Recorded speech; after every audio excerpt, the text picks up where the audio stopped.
Assalamualaikum warahmatullahi wabarakatuh. Perkenalkan, nama saya Feby Adistina Putri. Saya akan menjelaskan tentang kalimat efektif. Kalimat efektif merupakan kalimat yang menyampaikan informasi yang sama dengan informasi yang diterima pembaca. Kalimat efektif disusun berdasarkan kaidah-kaidah yang berlaku seperti unsur-unsur penting yang harus dimiliki setiap kalimat, subjek dan predikat, memperhatikan ejaan yang disempurnakan, serta cara memilih kata diksi yang tepat dalam kalimat. Ciri-ciri kalimat efektif. Yang pertama yaitu kesatuan gagasan. Kalimat efektif hanya mengandung satu kesatuan gagasan yang mengandung satu ide pokok. Dikatakan memiliki kesatuan gagasan apabila subjek, predikat, dan unsur-unsur lainnya saling mendukung dan membentuk kesatuan tunggal. Yang kedua yaitu kesepadanan.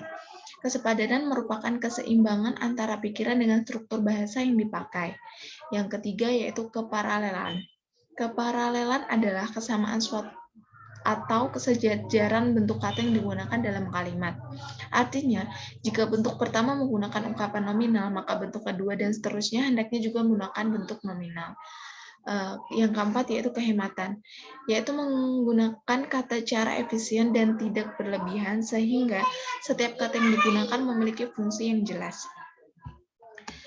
Yang kelima yaitu suatu kalimat dianggap logis apabila kalimat itu mengandung makna yang diterima akal sehat. Kalimat itu bermakna sesuai kaidah-kaidah nalar secara umum. Yang keenam, kecermatan. Kalimat efektif ditulis secara cermat, tepat dalam diksi sehingga tidak menimbulkan tafsir ganda.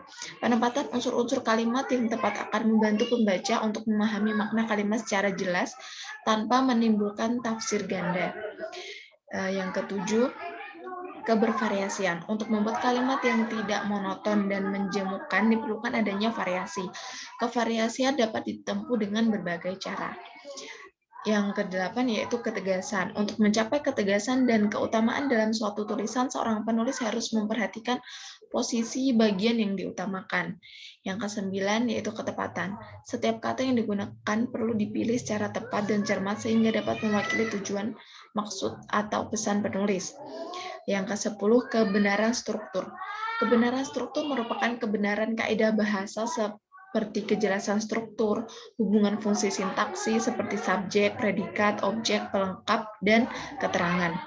Yang terakhir yaitu keringkasan. Tidak adanya unsur-unsur bahasa yang tidak diperlukan, keringkasan ditandai dengan tidak adanya kata atau kalimat yang berlebihan.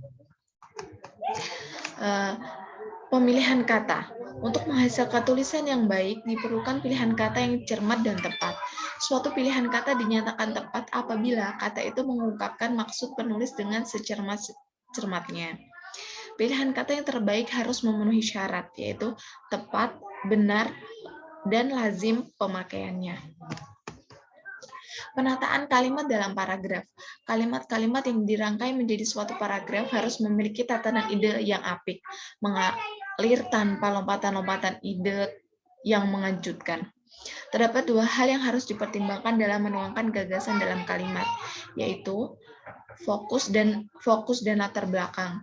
Sebuah gagasan yang dimaksud sebagai fokus diungkapkan dalam klause induk. Gagasan lain yang merupakan latar belakang diungkapkan dalam klause anak. Yang kedua yaitu informasi. Terdapat dua jenis informasi, yaitu informasi lama, IL, dan informasi baru, IB. Informasi lama adalah gagasan yang menurut penulis sudah diketahui pembaca, dan informasi baru adalah gagasan yang menurut penulis belum diketahui oleh pembaca. Sebelum menyampaikan IB, penulis harus terlebih dahulu memaparkan IL. Terima kasih Sekian presentasi saya ucapkan terima kasih. Wassalamualaikum warahmatullahi wabarakatuh.